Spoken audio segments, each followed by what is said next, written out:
Avec les nouveaux besoins en sécurité privée, on comprend que la formation va devenir un impératif pour la profession. Les Jeux Olympiques révèlent d'ailleurs que la France manque d'agents. Et ce n'est pas la main-d'œuvre qui manque d'ailleurs, mais c'est plutôt le déficit de professionnels formés qui fait défaut. Et comme l'insécurité ne cesse d'inquiéter les Français, on aura de plus en plus besoin de protection à tous les niveaux. La réforme de la formation privée devrait entrer en vigueur le 1er mars 2025. Ce sera 6 mois tout juste après les Jeux Olympiques.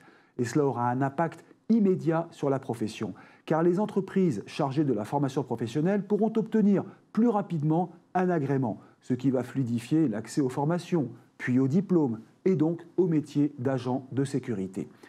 Cela concernera d'abord les activités de gardiennage et de surveillance humaine, deux secteurs prioritaires où la formation doit monter en niveau. L'examen se déroulera comme pour une épreuve du Code de la route.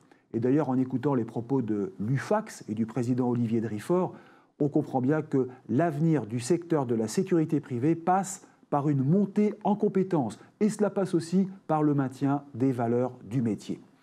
Cette réforme prévoit par exemple des contrôles une fois par an. Alors certes, c'est encore de l'administratif en plus et des complications pour les centres de formation, mais il le faut bien si la profession veut gagner en crédibilité. Alors que conclure? Eh bien, que la sécurité privée va encore monter d'un cran en termes de formation, de filtrage et de contrôle. C'est aussi un gage de qualité pour la future main-d'œuvre. C'est une garantie que cette profession sera jugée fiable et devienne plus que jamais un pilier capable d'épauler la sécurité publique.